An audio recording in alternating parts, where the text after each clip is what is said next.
अच्छा जी, दोबारा से एक मरतबा रिवीजन कर लेते हैं।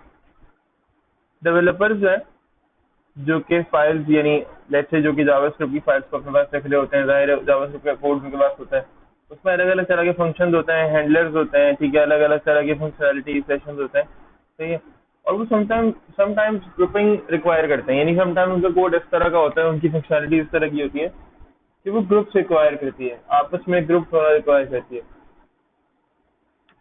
वहाँ जरूरत इस बात की आती है कि वो फाइल आपस में एक दूसरे के साथ हों, या तो एक ही फाइल हो या तो फाइल एक दूसरे के साथ ग्रुप हुई हुई हो, कनेक्टेड हो, ठीक है। तो क्या होता है ग्रुपिंग स्क्रिप्ट, इस मामले में ग्रुपिंग स्क्रिप्ट क्या करते हैं, allows grouping script allows to merge different JavaScript codes to form one script. Grouping script क्या करते हैं, ये डिफरेंट जावास्क्रिप्ट के जो कोड्स हैं उनको मर्ज करने के लिए, यानी मर्ज करना अलाउ करते हैं, और ये क्या करते हैं, एक जावास्क्रिप्ट बना देते हैं। यानी बेसिकली ग्रुपिंग का जो कॉन्सेप्ट है उसके अंदर ये होता है कि जावास्क्रिप्ट की अलग अलग फाइल्स मर्ज होकर एक एक फाइल बन जाती है, ठीक है।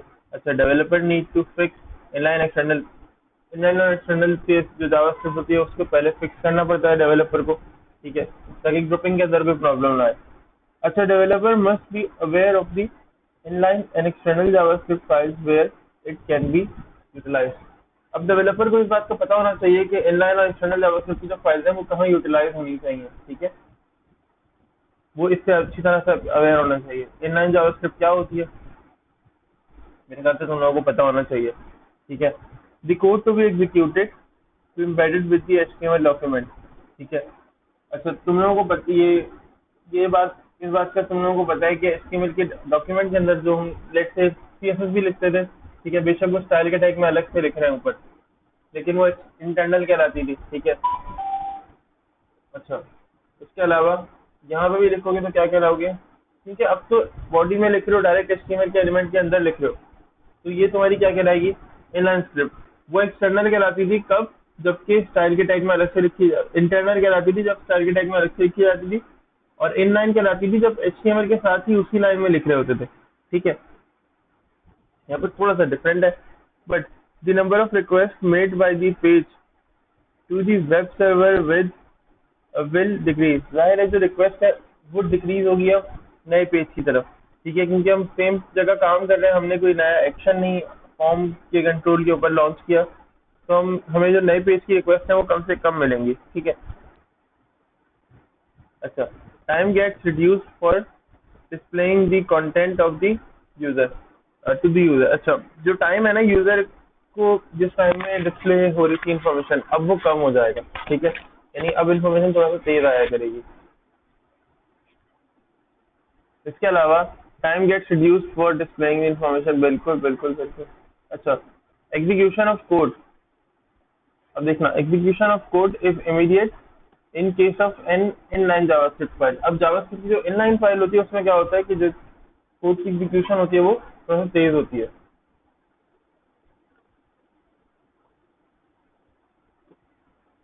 और तेज क्यों होती है, सारे फंक्शन वहीं मौजूद होते हैं, कोई फंक्शन ऐसा नहीं होता कि अगर जावास्क्रिप्ट की इनलाइन फाइल में है तो फिर वो कनेक्टेड हो किसी दूसरी फाइल से, ठीक है। जो जावास्क्रिप्ट के इनलाइन फंक्शन है वो तो बिल्कुल सही तरीके से परफॉर्म करेंगे अपना जितना भी फंक्शन है, ठीक है।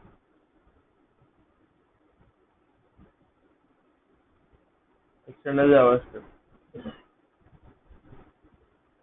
The external file can be executed from anywhere in the HTML code, बिल्कुल सही बात है, ठीक है। Developer can use an external JavaScript code stored in the in dot JS file, हम बिल्कुल डॉट जेएस फाइल की एक्सटेंशन के साथ ही रखते हैं। कि वेबसाइट टेक्स एडिशनल टाइम, अब वेबसाइट क्या करती है, एडिशनल टाइम लेती है, क्यों, क्योंकि उसमें जावास्क्रिप्ट एक्सटर्नल रीड करके उसे लोड करके उसे रन यानी बेसिकली एग्जीक्यूट करना होता है, ठीक है, उसे लोड करने में एक्स्ट्रा टाइम लगता है। अच्छा, to maintain the load speed a developer can reduce the number of JavaScript files. हाँ, ऐसा हो सकता है कि आपने अगर जो लोडिंग की स्पीड है फाइल की उसको कम करना है तो आप क्या करो, जावास्क्रिप्ट की जो फाइल्स है वो कम कर दो, ठीक है। अच्छा, फिर बैलेंस बिटवीन रिक्वेस्ट एंड कैशेबिलिटी, ये रिक्वेस्ट और कैशेबिलिटी क्या होती है, देखो, जब दूसरी जगहों से आपकी जावास्क्रिप्ट की फाइल पे रिक्वेस्ट आ रही होती है कोई, जाहिर है अपने जॉब पे जो जावास्क्रिप्ट का कोड किया है वो यूजर इंटरेक्शन के साथ काम कर रहा है, तो जावास्क्रिप्ट का जो वो कोड है उस पर रिक्वेस्ट भी आ रही होंगी, ठीक है, तो पढ़ते हैं। When an inline JavaScript code is embedded, ठीक है, no additional requests are made to the JavaScript resource, basically जो एक्सटर्नली प्लेस किया गया है, ठीक है। अच्छा, जबकि यहाँ पर if the JavaScript file is bulky and is not changed too frequently, the file should be stored as an external file। अब ये अगर inline फाइल की बात करो तो inline फाइल के ऊपर क्या होता है कि रिक्वेस्ट अगर आती भी है, लेट्स से ये देखो, एक तो कोई एडिशनल रिक्वेस्ट नहीं आती बाहर वाली किसी जावास्क्रिप्ट की फाइल से किसी भी और फाइल से, ठीक है, और अगर आती भी है तो बाहर वाली जो सोर्स है उसे डील कर लेती है। ये देखो, एक्सटर्नल सोर्स जो है उसे डील कर लेती है एक्सटर्नली, ठीक है, एक्सटर्नली उससे काम हुआ, जिसे कहते हैं ना, जितना भी डीलिंग होती है वो एक्सटर्नली हो जाता है, एक्सटर्नल सोर्स कर लेती है। अच्छा, if the JavaScript file is bulky and is not change too frequently, तो क्या करते हैं, उसको एक्सटर्नल फाइल बना देते हैं, ठीक है। The number of external script files should be limited, limited होना चाहिए जी, number of external files, ठीक है। If there is a limited number of requests made to external script files in an HTML code, ठीक है, these external files are also cached by the web browser। Cached मतलब क्या होता है कि JavaScript की जो फाइल्स है ना, ये ब्राउजर के ऊपर लोड हो जाएंगी। फिर लोड हो जाना मतलब ये नहीं फर्क करो, यानी एक तरह से समझ लो डाउनलोड हो जाना। हर किसी, जैसे फर्स्ट करो मेरी वेबसाइट है, अब वो बिल्कुल लाइव है अभी, ठीक है, उसमें सारे काम हो रहे हैं, यानी वो हर तरह से लाइव है, इंटरेक्टेबल लोगों से यूज कर रहे हैं। जावास्क्रिप्ट की फाइल्स भी उसके अंदर मौजूद है, मैंने उसके अंदर कुछ फंक्शनलिटी लगाई हुई है जावास्क्रिप्ट की, ठीक है। तो अब उसके अंदर एक मसला ये आ रहा है, एक्सटर्नल फाइल्स भी हैं उसमें जावास्क्रिप्ट की और वो चेंज नहीं होती, ठीक है। तो होगा क्या, मेरा ब्राउजर है ना, उसकी कैशे मेमोरी के अंदर जावास्क्रिप्ट की वो फाइल्स आ जाएंगी डाउनलोड होके, सही है, और कैश मेमोरी होंगी, मुझे समझ में नहीं आएगा, कोड वोड नहीं मिलेगा मुझे, लेकिन वो मेरी कैश मेमोरी के अंदर आ जाएंगी। अक्सर तुम लोगों ने देखा होगा वेबसाइट के नीचे लिखा हुआ होता है the website you are using, या लेट्स से वेबसाइट का नाम लिखा होता है और फिर लिखा होता है कि we use cookies, cache and cookies.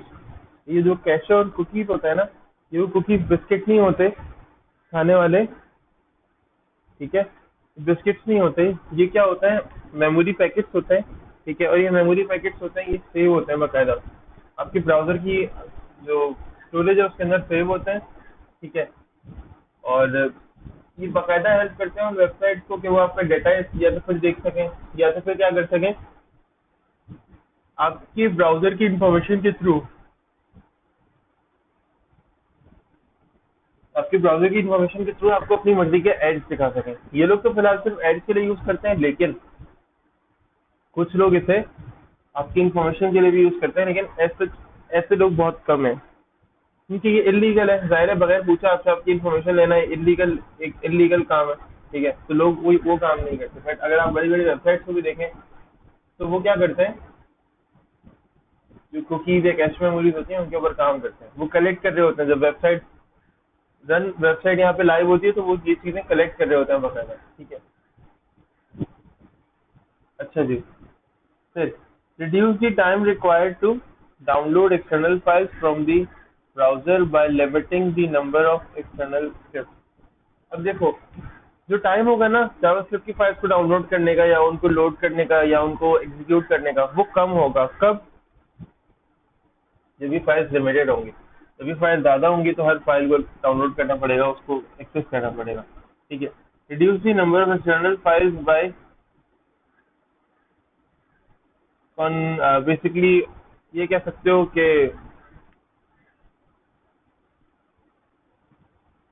इस तरह से कह सकते हो कि यार अगर आप नंबर रिड्यूस करोगे ना, देखो number of external file reduce करोगे, ठीक है, तो किस तरह से कर सकते हो कि आप कॉन्केटिनेट करो सेवरल जो एक्सटर्नल फाइल होती है ना उनको, किस चीज में, एक फाइल के अंदर, यानी एक फाइल के अंदर उनको कॉन्केटिनेट करो ऐसे कि एक फाइल बनाओ, उसके अंदर उन सारी फाइल्स का लिंक रखो, ठीक है, उस एक फाइल से वो सारी फाइल लिंक होंगी तो क्या होगा, सारी फाइल्स लिंक होंगी उस एक फाइल की मदद से। सर आप थोड़ा सा लेट नहीं हुए, काफी ज्यादा लेट हो गए। तो हम आप यार काफी ज्यादा लेट हो गए हो, थोड़ा सा लेट नहीं हो गए?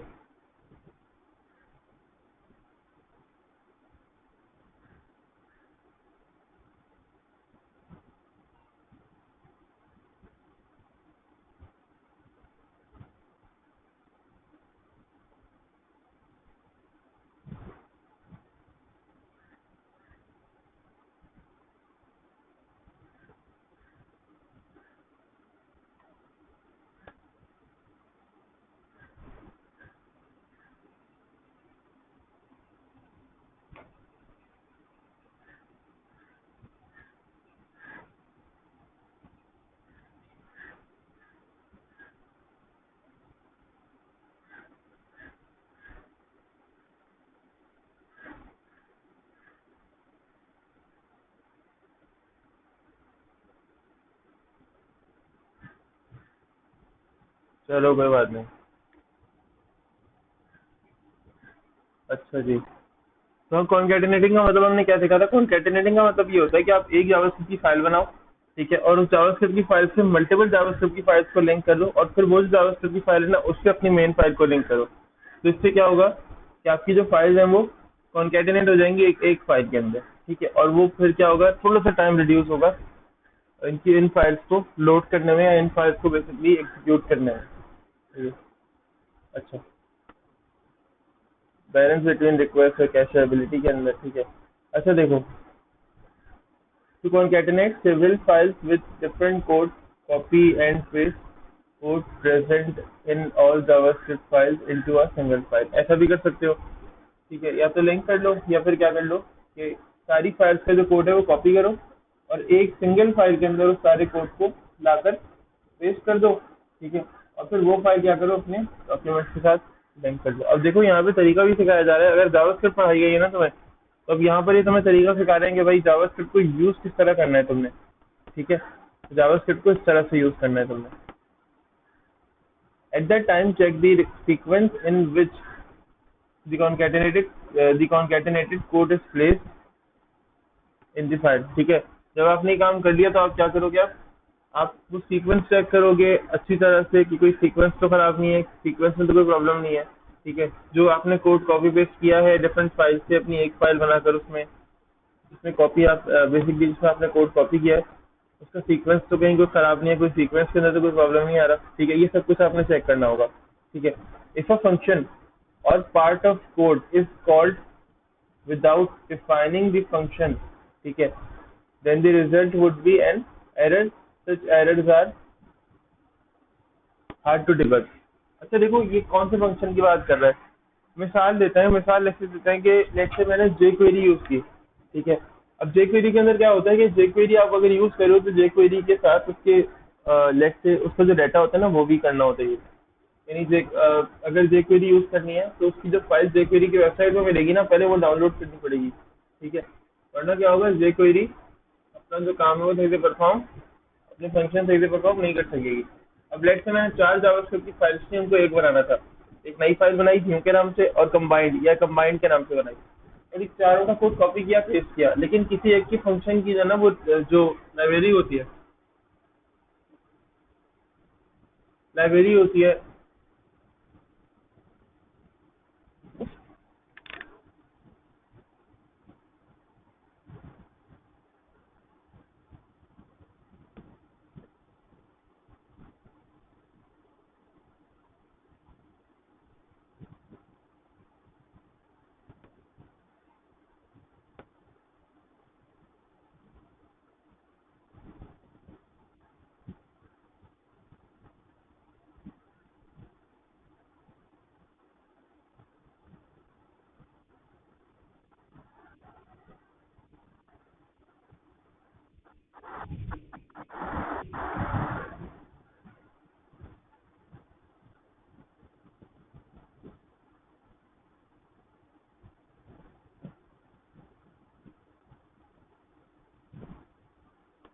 अच्छा, हाँ, तो मैं ये कह रहा हूँ कि रेसिप कोई एक फंक्शन ऐसा है कि वो आप काम कर रहे हो उसके ऊपर, ठीक है, बट वो अपनी फंक्शनैलिटी को पूरा कर नहीं पा रहा है, वो कोड के अंदर एग्जीक्यूशन उस तरह से ला नहीं पा रहा है, ठीक है। क्यों नहीं ला पा रहा है? क्योंकि उसको जहाँ पे तुमने डिफाइन किया था ना, वो वाली प्लेस आपने कॉपी नहीं की, बाय मिस्टेक वो मिस हो गई आपसे, ठीक है।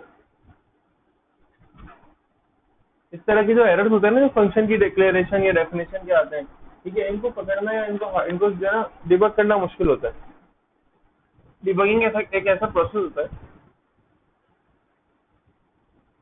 डिबगिंग एक ऐसा प्रोसेस होता है जिसके अंदर क्या होता है, आप क्या कर सकते हो, जो अपने एरर्स होते हैं ना इनको पकड़ सकते हो कि एरर्स किस तरह के हैं, इनको कैसे हल करना है, ठीक है।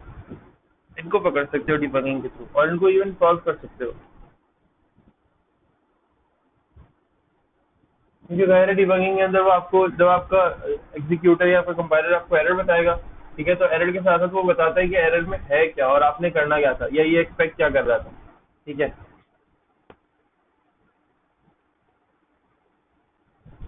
अच्छा, अब एग्जैक्टली ये एक्सपेक्ट करके नहीं बैठ जाना कि अगर मैंने एग्जैक्ट, यानी मैंने कोई स्पेसिफाइड टास्क किया तुम लोगों को, क्या तुम्हें वो नहीं ये करना है, ठीक है, तो एग्जैक्टली वही काम जावास्क्रिप्ट को पहले से पता होगा, और जब तुम करने बैठोगे तो जावा उसके अंदर जो भी एरर आ रहा होगा, जावास्क्रिप्ट तुम्हें कहेगी कि यार ये नहीं, ये आ रहा एरर है, ठीक है, इसको ऐसे रिजॉल्व करो तो तुम्हारा ये वाला प्रोग्राम जो है वो परफेक्ट बन जाएगा। नहीं, जावास्क्रिप्ट अपनी सिंटेक्स के जो एरर है ना वो आपसे सही करवाएगी। लॉजिक के एरर जो है वो आपको खुद ही हल करने पड़ेंगे। अपनी लॉजिक पहले बनाओ और फिर उसको इम्प्लीमेंट करो। अच्छा, online tools for merging these included files regarding. अब ऑनलाइन जो प्लेटफॉर्म्स है जिनके थ्रू आप ये मर्जिंग वाला काम कर सकते हो फाइल्स की, ठीक है, वो यहाँ पे गिवन है।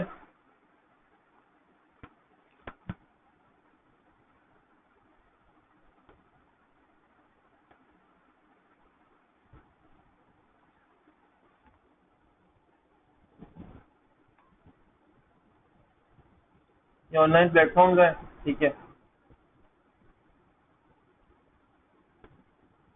अपनी फाइल्स का आप यहाँ पे मर्ज कर सकते हो। अरे क्या हो गया,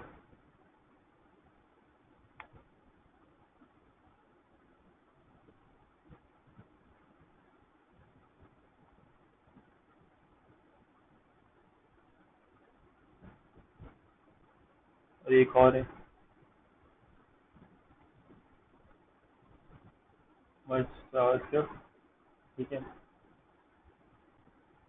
अपनी फाइल को यहाँ पे ड्रैग करो, सही है, और उसके बाद क्या हो जाएगा, ये आपको मर्ज करके फाइल प्रोवाइड कर देगा, ठीक है। ये यूआरएल फाइल के डायरेक्टली यूआरएल ऐड कर सकते हो या फिर मर्ज कर सकते हो, यानी अपने कंप्यूटर से अपलोड कर सकते हो,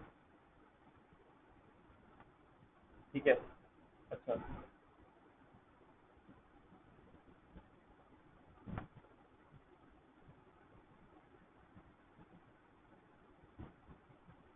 ठीक है जी। अच्छा, ग्रुपिंग और concatenating JavaScript helps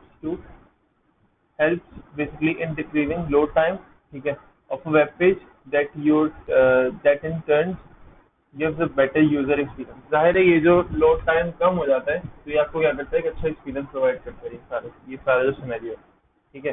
इसके बाद अब ब्लॉकिंग और नॉन ब्लॉकिंग जावास्क्रिप्ट देख लो। तो भाई blocking and non blocking JavaScript का जो कॉन्सेप्ट है ना, जावास्क्रिप्ट में ब्लॉकिंग और नॉन ब्लॉकिंग का जो कॉन्सेप्ट है, ठीक है, ठीक है, कि एक जावास्क्रिप्ट का जो ऑपरेशन है, ठीक है, इसको कैटेगराइज किया जाता है बाकायदा ब्लॉकिंग और नॉन ब्लॉकिंग में, ठीक है। अच्छा, अब जो जावास्क्रिप्ट की ब्लॉकिंग की बात कर रहे हैं, तो ये जो प्रोसेस है ना सारे, ये यानी ये जो कॉन्सेप्ट है, ये सारे प्रोसेस के लिए है, ठीक है, जो एग्जीक्यूट करते हैं अंटिल इनपुट और आउटपुट ऑपरेशन के अंदर। लेट से देखो यहाँ पे लिखा हुआ भी है, इट वेट्स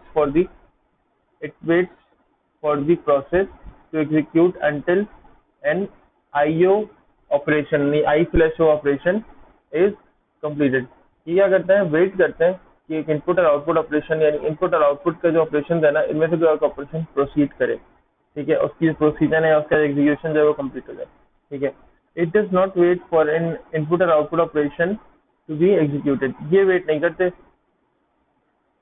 अच्छा, नोड जेएस और कॉल बैक।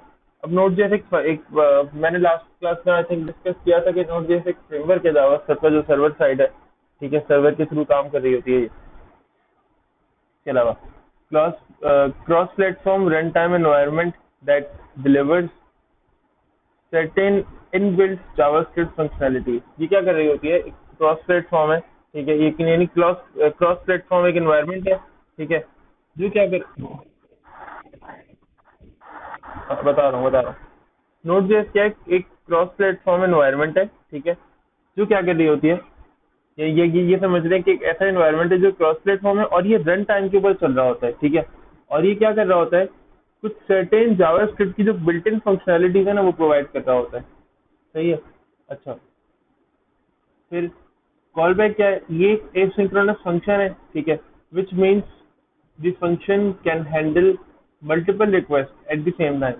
कॉल बैक है ये ऐसा फंक्शन है, ठीक है, जो कि क्या करता है, एक एसिंक्रोनस फंक्शन है और जिसका मतलब ये होता है कि मल्टीपल मल्टीपल फंक्शनैलिटीज या मल्टीपल रिक्वेस्ट जो है वो एक टाइम पे हैंडल कर सकता है, ठीक है। अच्छा, node function do not perform input or output directly and processing happens unintegrated यानी सॉरी uninterrupted, ठीक है। Node.js के अंदर क्या होता है कि ये डायरेक्टली इनपुट और आउटपुट की फंक्शनैलिटी प्रोवाइड नहीं करता और जो प्रोसेसिंग भी होती है यहाँ पे वो अनइंटरप्टेड होती है क्योंकि वो इनपुट और आउटपुट की चीजें बीच में नहीं आ रही होती कि ये काम हो गया तो प्रिंट कर दो, ये काम हो गया तो आप यूजर से इनपुट ले लो, नहीं, डायरेक्टली काम हो रहे होते हैं सारे, ठीक है। अच्छा, फिर call back, such functions are called on completion of a specified task. ये जो फंक्शन होते हैं किसी भी स्पेसिफाइड टास्क की कंप्लीशन के ऊपर कॉल होते हैं, ठीक है। अच्छा, Node.js, as there are no blocking, node function proved to be extremely effective, ठीक है, in developing स्केलेबल सिस्टम्स, ठीक है, जो स्केलेबल सिस्टम्स होते हैं यानी जिनको बढ़ाया जा सकता है, ऐसे सिस्टम्स को बनाने के लिए Node.js जो है वो ज्यादा एक जैसे कहते हैं ना इफेक्टिव मानी जाती है, एक्सट्रीमली इफेक्टिव मानी जाती है। इसको बकायदा ये यानी ये प्रूव करती है अपने आप को, ठीक है, क्यों, क्योंकि इसमें नॉन ब्लॉकिंग नहीं होती, ठीक है, एज एज देयर यानी नॉन ब्लॉकिंग बेसिकली होती है, ये इसमें ब्लॉकिंग नहीं होती इसलिए, ठीक है। जबकि कॉलबैक के अंदर क्या होता है, एपीआई ऑफ Node.js, ठीक है, are program to support callback function called callback function, ठीक है, calls and use callback functions extensively, ठीक है। सीन ये होता है कि भाई ये जो आपकी कॉलबैक है ना, ठीक है, ये क्या कर रहा होता है, ये कुछ एपीआई Node.js के थ्रू बनवाता है, ठीक है, यानी Node.js के थ्रू कुछ एपीआई बनी हुई होते हैं, ये उनको एक्सेस करते हैं, उनको यूज करते हैं कॉलबैक के जो फंक्शन है ना उनका यूज करने के लिए, ये समझ लो, ठीक है। एक्सटेंसिवली का मतलब यहाँ पर इस तरह से लिख सकते हो कि जितने भी इसके फंक्शन है ना बिल्कुल एकदम ओपन ओपन एनवायरनमेंट के अंदर आराम से ये क्या करते हैं, एपीआई को यूज करते हुए जितने भी कॉलबैक के फंक्शंस होते हैं वो सारे यूज कर रहा होता है, ठीक है। अच्छा, ब्लॉकिंग क्या होती है, अब blocking means execution of an additional JavaScript in the code, ठीक है। Execution must wait until a non JavaScript operation complete, ठीक है, ये तो ब्लॉकिंग होती है, ठीक है। Usually synchronous methods in standard library of Node.js and libviv हाँ libviv are common blocking operations। अच्छा, libviv जो है वो Node.js और libviv जो है वो ये सारे कॉमन ज़ाहिर ऑपरेटिंग जितने भी ब्लॉकिंग ऑपरेशन है ये कॉमन है, ठीक है। अच्छा, the operation of reading a file is a single thread operation and should be executed fully before another function can take place, ठीक है। यहाँ तो होता क्या है कि एक फंक्शन परफॉर्म हो जाएगा पूरा मुकम्मल, ठीक है, और फिर उसके बाद दूसरा फंक्शन परफॉर्म होना चाहिए, ठीक है। ब्लॉकिंग का कॉन्सेप्ट ये होता है कि इसके अंदर ऐसा होना चाहिए, यानी ये एक्सपेक्ट किया जाता है कि भी ये एक अच्छी अप्रोच है कि पहले एक फंक्शन पूरा एग्जीक्यूट हो जाए, देन क्या हो सेकंड वाला फंक्शन जाए उसकी बारी आ जाए, ठीक है। अच्छा, when a thread invokes, ठीक है, an operation such as read or write, then such a thread remains blocked until the respective function is carried out। अब देखो ये जो read और write का फंक्शन है ना, यहाँ पर ये लिखा हुआ है कि अगर एक थ्रेड चल रहा है, थ्रेड का मतलब होता है एक ऐसा कोड चल रहा है कि जो कि कुछ चेक भी कर रहा है और साथ साथ वो एग्जीक्यूट भी हो रहा है, ठीक है। जैसे कुछ चेक करते हुए एग्जीक्यूट हो रहा है, कैसे एग्जीक्यूट चेकिंग करते हुए कैसे एग्जीक्यूट हो रहा है, जैसे मैंने उसको कुछ चेक लगाए हैं क्या ये कोड जो है वो इस कंडीशन पे चलेगा वरना नहीं चलेगा। अब वो कोड चल रहा है, ठीक है, और वो कोड कुछ चेक्स को मद्देनजर रखते हुए चल रहा है, ठीक है। तो क्या होगा, ये स्क्रीन पर जो भी मार्कर से निशान बना रहे हैं वो ना बने प्लीज। अब क्या होगा, ये वाली मेरी अप्रोच के बाद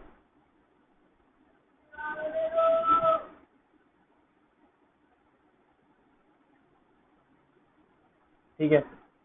तो होगा क्या कि जो ये मेरे रीड और राइट के फंक्शन अगर बीच में आएंगे ना, लेकिन लेट्स अगर मेरे कोड के बीच में मेरे रीड और राइट के फंक्शन आएंगे, तो पहले ये फंक्शंस चलेंगे, ठीक है, और फिर उसके बाद क्या होगा, फिर उसके बाद जो बाकी का काम है वो होगा, ठीक है। अच्छा,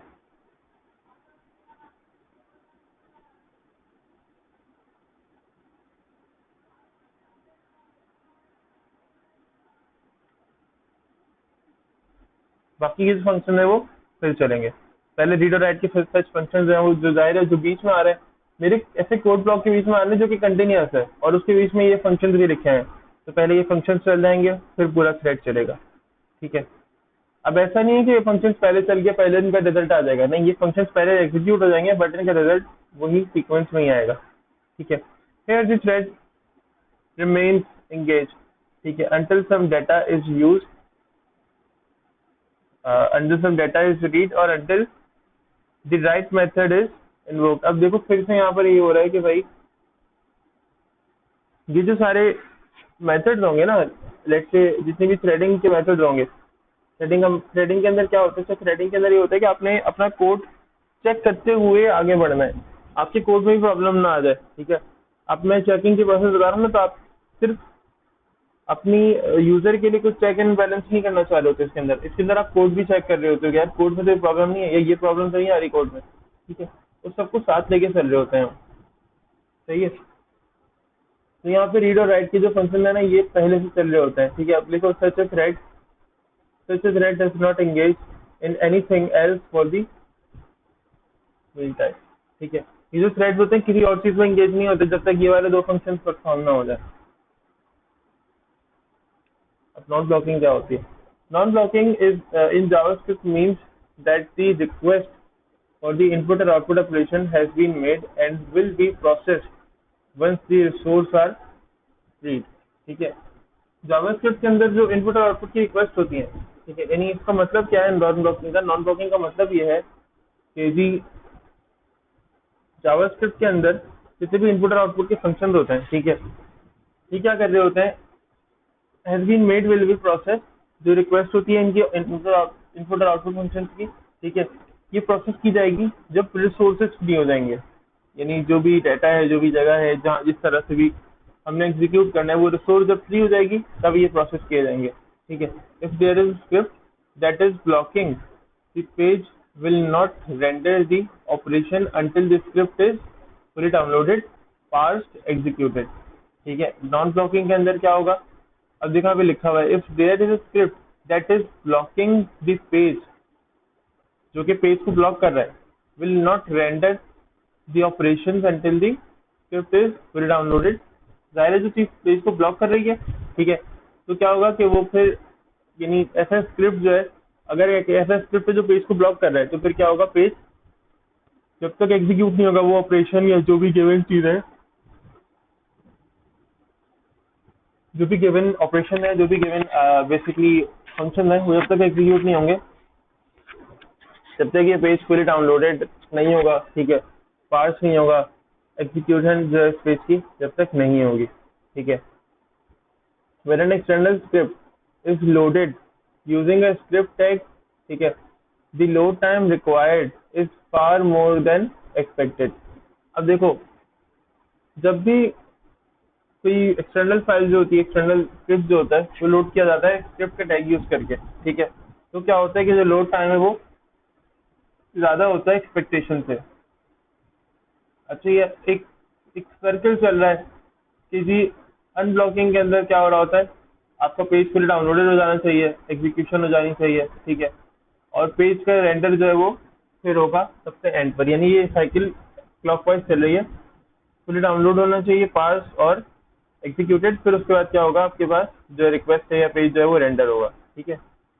अच्छा इस तरह की जो मैं पहले बता चुका हूँ, इस तरह की जो चीजें होती हैं वो पेपर में आ जाती हैं, तो तैयारी रखिएगा, ठीक है। अच्छा अंडरस्टैंडिंग नॉन ब्लॉकिंग इनपुट और आउटपुट इन जावास्क्रिप्ट, ठीक है, तो नॉन ब्लॉकिंग इनपुट और output operation enables the thread to ask and read data from the certain channel, ठीक है, बट ये बात याद रखनी है कि ये पहले इनपुट और आउटपुट को चला लेगा उसके बाद ही पूरा जो कोड है वो एग्जीक्यूट होगा, ठीक है, ब्लॉकिंग के अंदर, ठीक है।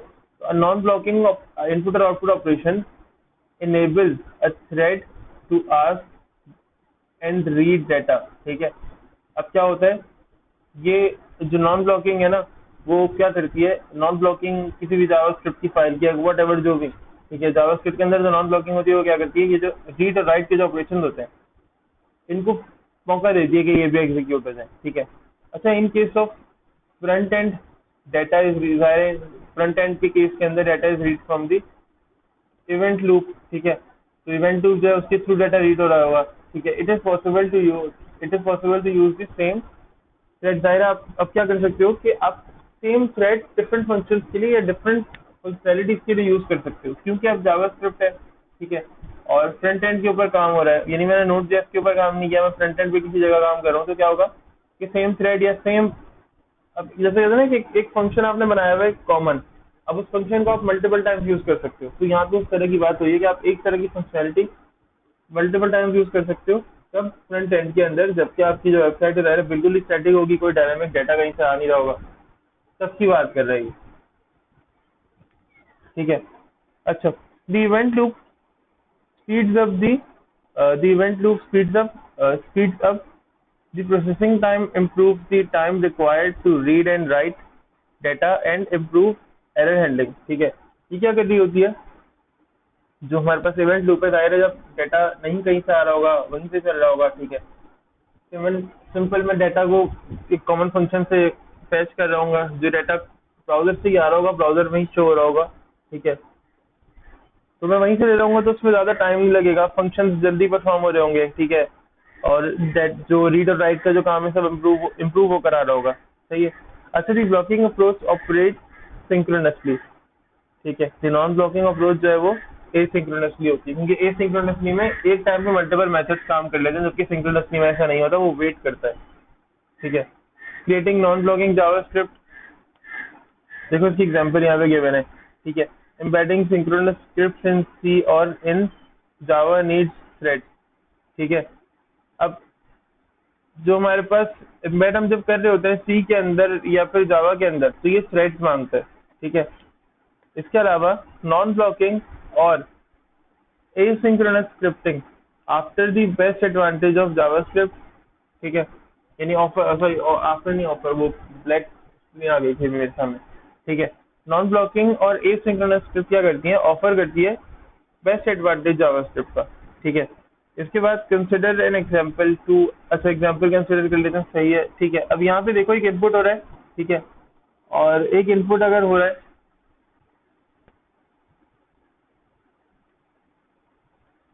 अभी देखो मैं सेंटर में ले आया हूँ उसको, देखो यहाँ पे भी क्या हो रहा है, एक इनपुट हो रहा है, ठीक है, और जाहिर है ये जो साइकिल है ये बार बार घूम रही होगी, ठीक है। अभी एक इनपुट हो रहा है, डू समथिंग एसिंक्रोनस, ठीक है। ये कॉल बैक का फंक्शन भी चला, ठीक है। अच्छा, अनदर फंक्शन, एक और फंक्शन चला, फिर एक और फंक्शन चल रहा है, फंक्शन के साथ फंक्शन चल रहे हैं, बट क्या हो रहा है, ये फंक्शन वेट एक के साथ एक चल रहे हैं, ये एसिंक्रोनसली कहीं पे दो फंक्शंस चल रहे हैं, कि डू समथिंग भी चल रहा है, ठीक है, कहीं पे ये दो फंक्शंस चल रहे हैं, ठीक है, कहीं पे एक ही फंक्शन चल रहा है, ऊपर सिर्फ इनपुट का फंक्शन चल रहा था, ठीक है। तो कहीं कहीं ये प्रॉब्लम, यानी ये एग्जांपल होती है, ये बताती हैं आपको कि किस तरह से ये काम कर रही होती है, ब्लॉकिंग और नॉन ब्लॉकिंग जो एलिमेंट ऑफ एन एलिमेंट है वो किस तरह से काम कर रही होती है, ठीक है। अब क्रिएटिंग नॉन ब्लॉकिंग जावास्क्रिप्ट, तो सिंगल थ्रेडिंग की बात कर ले जावास्क्रिप्ट के अंदर, JavaScript and Node.js are single-thread environments, ठीक है। In such a system, only one section of code can run at any given point of time, ठीक है। एक टाइम पर एक JavaScript का जो कोड है ना, यानी एक जो फंक्शन है वो रन होगा किसके अंदर, जब भी आप नॉन ब्लॉकिंग जावास्क्रिप्ट बना रहे होगे। तो Node.js के अंदर और जावास्क्रिप्ट के अंदर ऐसे फंक्शनैलिटी होती हैं कि वहाँ पे क्या होता है, ऐसा एनवायरनमेंट है उसका कि वो क्या करेंगे, तो वो क्या करेंगे, एक टाइम पर एक ही फंक्शन या एक एक पीरियड ऑफ टाइम, एक सर्टेन पीरियड ऑफ टाइम के अंदर, ठीक है, एक गिवन पॉइंट ऑफ टाइम के अंदर वो एक फंक्शन को, एक सेक्शन को बेसिकली एग्जीक्यूट करेंगे। सिंक्रोनस फंक्शन क्या होते हैं, synchronous function are concerned each statement completes the task before the next statement is run, ठीक है। एक स्टेटमेंट पहले कंप्लीट होगी, देन अदर स्टेटमेंट कंप्लीट होगी, ठीक है। फिर asynchronous function task can be called on as and required. ठीक है, अब देखो यहाँ पे क्या लिखा हुआ है, एसिंक्रोनस जो टास्क है, ठीक है, can be called on as and when required and can also put and can also be put aside when data or call is not available। ठीक है, यानी लेट्स से ये क्या होता है, जब डाटा अवेलेबल होता है तो ये सिंक्रोनस फंक्शन चल रहे होते हैं, यानी मल्टीपल फंक्शंस भी काम कर रहे होते हैं, एक ही टाइम में मल्टीपल फंक्शंस एग्जीक्यूट कर रहे होते हैं। यार ये कौन बना रहा है, ये मार्कर कौन बना रहा है, ये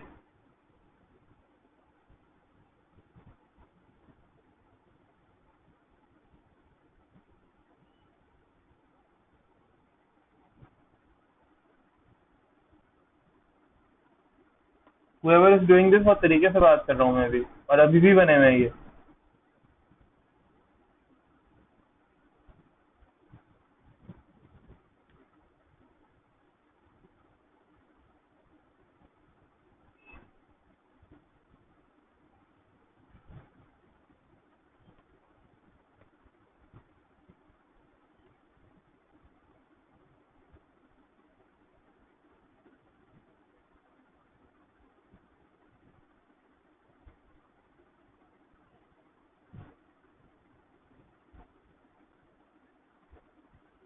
एक मिनट,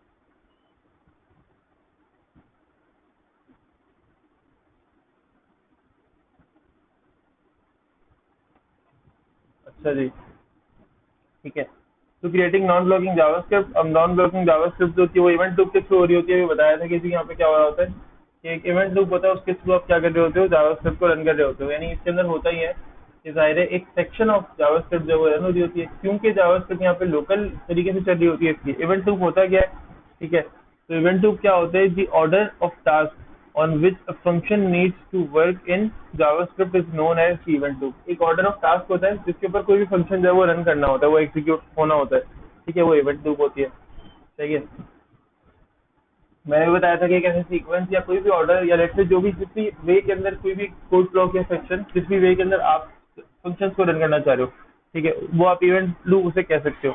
ठीक है, one thread can execute only one statement at one point of time. एक थ्रेड क्या कर सकता है, सिर्फ एक स्टेटमेंट एक पॉइंट ऑफ टाइम के ऊपर एग्जीक्यूट कर सकता है। ठीक है, hence to manage more than one function, ठीक है, एन एडिशनल बैकग्राउंड जो थ्रेड है ना, वो क्या कर सकता है, वो कॉल किया जा सकता है। ठीक है, और थ्रेड क्या कर सकता है, वो इवेंट लूप को मैनेज करने में हेल्प कर सकता है। यानी जाहिर जरूरत के ऊपर आप क्या कर सकते हो, hence to manage more than one function, आप एक से ज्यादा फंक्शन को मैनेज करने के लिए एक से ज्यादा इवेंट लूप जो है वो काम में ला सकते, यानी एक से ज्यादा थ्रेड जो है वो काम में ला सकते हो। ठीक है, अच्छा, investigating the exception of a long running script. ठीक है, अच्छा, when a maximum statement count exceeds while running JavaScript in let's say certain browsers। ठीक है, एक मैक्सिमम काउंट आ गई, ठीक है, एक मैक्सिमम जिसे कहते हैं ना स्टेटमेंट्स जो रन होनी थी वो हो गई। ठीक है, अब ये एग्जीक्यूशन हो गई ये सारी। ठीक है, तो क्या होगा, ब्राउजर के अंदर जावास्क्रिप्ट जो होगी वो दोबारा से एग्जीक्यूट की जाएगी। देखो यहाँ पे देखो लिखा हुआ भी है, when a maximum statement count exceeds while running JavaScript in certain browsers, an exception regarding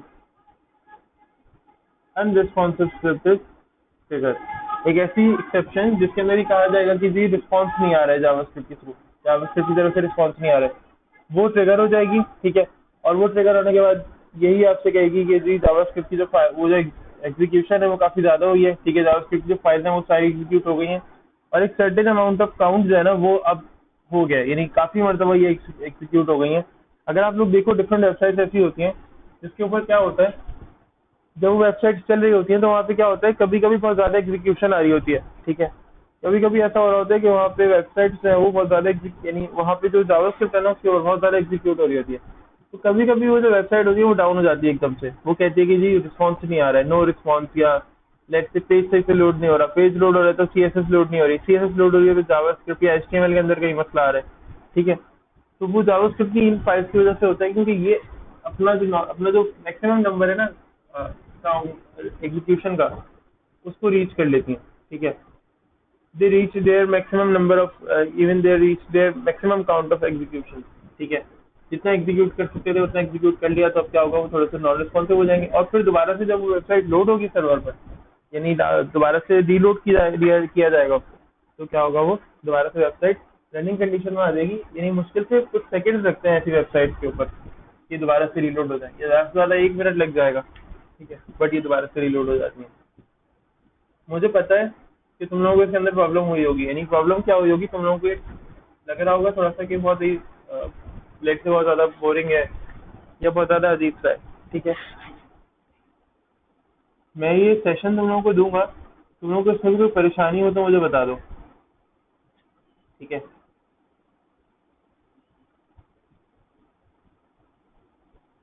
session तो मैं तुम लोगों को दूंगा ये।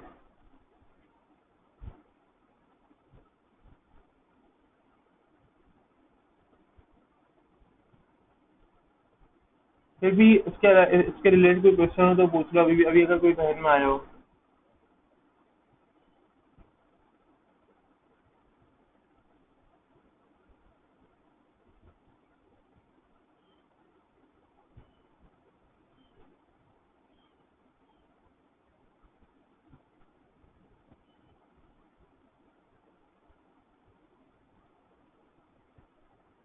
कोई क्वेश्चन हो तो पूछना जी।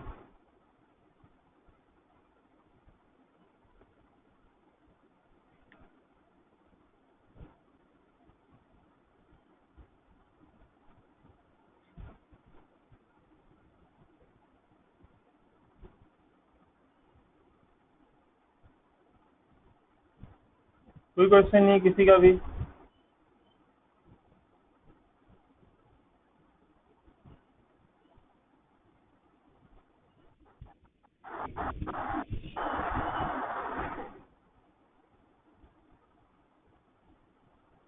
नहीं है, मैं अनम्यूट भी करके पूछ चुका हूँ, अनम्यूट भी ट्राई कर चुका हूँ, अगर किसी को क्वेश्चन हो, अगर वो भी तो हैंड रेस कर दें, ठीक है। मुझे अंदाजा ये टॉपिक थोड़ा सा बोरिंग होगा, ठीक है, लेकिन थोड़ा सा हमें आपको पढ़ना पड़ेगा ये टॉपिक, इस टॉपिक को थोड़ा सा रीड आउट करना पड़ेगा, क्योंकि जाहिर है ये टॉपिक बोरिंग है और मुझे इस बात का बिल्कुल अंदाजा है, लेकिन इस टॉपिक को ना आपको थोड़ा सा स्टडी करना पड़ेगा। स्टडी नहीं करेंगे तो फिर प्रॉब्लम होगी, क्योंकि ये टॉपिक्स ऐसे होते हैं। अब हमने पूरा थ्योरी के ऊपर काम किया है, यानी इसके अंदर मैं क्या प्रैक्टिकल करा था, मेरे पास इतनी सारी जावास्क्रिप्ट की फाइल्स नहीं थी जो मैं प्रैक्टिकल करा के आपको सर्वर पे लोड करा के दिखाता अभी फिलहाल। इसके अंदर आपको एक लाइव सर्वर पे काम लेट से करना हो, जो लाइव सर्वर पे कंपनी काम कर रही होती है, अगर मैं इस तरह का कोई काम कर रहा होता तो मैं आप लोगों को दिखा भी देता अभी, या मेरा अभी फिलहाल कोई सर्वर यहाँ पे ओपन होता है इस सिस्टम के ऊपर तो मैं आप लोगों को दिखा भी देता, ठीक है। लेकिन अभी दायरा में आप लोगों को उस तरह से, क्योंकि मुझे ये काम सारे सर्वर से ही करने होते हैं कि मल्टीपल फाइल्स को किस तरह से दिखाना है, ठीक है, मल्टीपल फाइल्स कैसे ग्रुप की जा रही हैं, मल्टीपल फाइल्स को कैसे यूज़ करना है, इसलिए, ठीक है। फिलहाल के लिए हम एंड करते हैं, इसके अलावा जो वेबसाइट मैंने बताई थी उसको विजिट कर लें एक मरतबा, जो टेकप्रॉम की जो वेबसाइट थी, ठीक है। समरी ओपन कर दें, कर देते हैं एक मिनट रुकें।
रीड कर लेता हूँ, मुझे बताएं।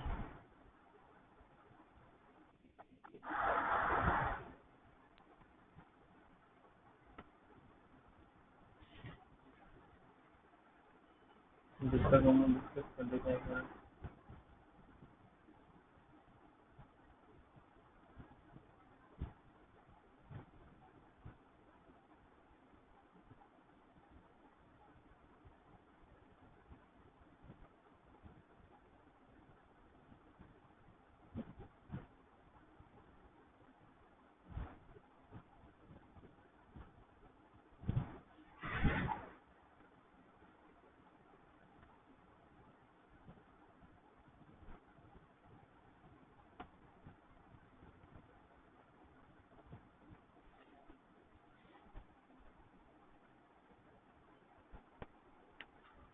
यहाँ पे अकाउंट क्रिएट किया सब लोगों ने?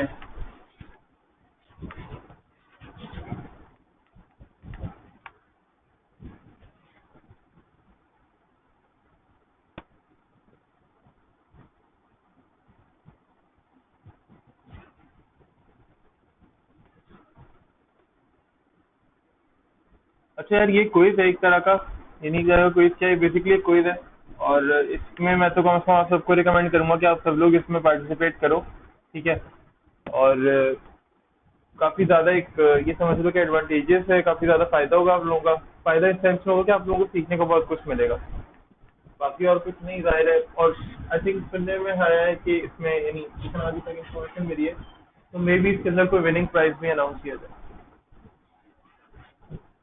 ठीक है। ऑनलाइन क्विज है, कुछ नहीं करना, सिर्फ आना है, क्विज अटेम्प्ट करना है और चले जाना है, खत्म। रिक्वायरमेंट्स होंगी, कुछ क्विजेज होंगे, यानी क्विज टेस्ट जैसे होते हैं, ठीक है। क्विज कॉम्पिटिशन जैसे स्कूल और कॉलेजेस के अंदर होते हैं, ठीक है। इंस्टीट्यूट के अंदर क्विज कॉलेज क्विज कॉम्पिटिशन होता है, एप्टेक के अंदर क्विज कॉम्पिटिशन होता है हर साल।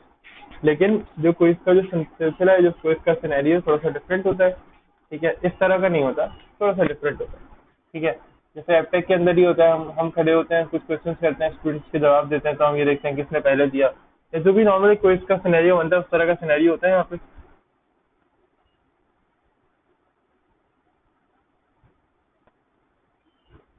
अच्छा, ये जो वेबसाइट मैंने ओपन किया ना, ये लोड हो रही है अभी, ठीक है। और ये वेबसाइट आप सब लोग विजिट कर लीजिएगा, ठीक है। इस वेबसाइट पे यहाँ सब लोग अकाउंट क्रिएट कर लीजिएगा, ठीक है। और अकाउंट क्रिएट कर रहे होंगे आप इसलिए क्योंकि आप कोशिश करें कि ये जो क्विज है, ये जो टेक्ट्रॉन का जो इवेंट है, इसके अंदर पार्टिसिपेट करें अच्छी तरह, ठीक है। 23 आई थिंक लास्ट है अकाउंट क्रिएशन के लिए, यानी रजिस्ट्रेशन के लिए जो 23 है वो लास्ट है। यहाँ पे रजिस्टर करा लें। जब आप यहाँ पे रजिस्टर कराएंगे ना, तो आप फेडरल बी एरिया के अंदर ऑटोमेटिकली आ जाएंगे। हम मेरे पास आपका नाम खुद ही आ जाएगा, आप रजिस्टर कर लो एक मरतबा, ठीक है। मेरे पास या एपटेक फेडरल बी एरिया के किसी भी टीचर के पास आपका नाम ऑटोमेटिकली आ जाएगा। अच्छा, ये जो इवेंट है ये ग्लोबल है, मैं पहले बता चुका हूँ, ग्रुप पे बात हुई थी। ये इवेंट ग्लोबल है, ठीक है। और अगर लेट से अगर आप नहीं भी जीतते, तो कम से कम अगर आप यहाँ पोस्ट भी करते हो, अगर आप यहाँ पर लेट से, ये जो आपकी पोस्ट होंगी ग्लोबली अवेलेबल होंगी, हर स्टूडेंट इसको एक्सेस कर सकता है। अगर आप यहाँ पे भी एक्टिव रहोगे, तो आपको कितने सारे लोग जानने को मिलेंगे। आपको नए लोग, एक तो इंटरेक्शन होगा नए लोगों से, दूसरी आपको सीखने को बहुत कुछ मिलेगा। जब आप क्विज़ की प्रिपरेशन कर रहे होगे, ठीक है, तो आपको बहुत सारी चीज़ें सीखने को मिलेंगी। यहाँ पर अकाउंट क्रिएट कर लो, ठीक है। स्टूडेंट लॉगिन और रजिस्ट्रेशन, यहाँ पर सेंटर लॉगिन या रजिस्ट्रेशन, यहाँ पर हमारा लॉगिन या रजिस्ट्रेशन होगा, यहाँ आपका लॉगिन या रजिस्ट्रेशन होगा, ठीक है। तो लॉगिन या रजिस्ट्रेशन जो है वो कर लो। अब देखो इस तरह से पोस्ट यहाँ पे अवेलेबल होंगी, ये देखो,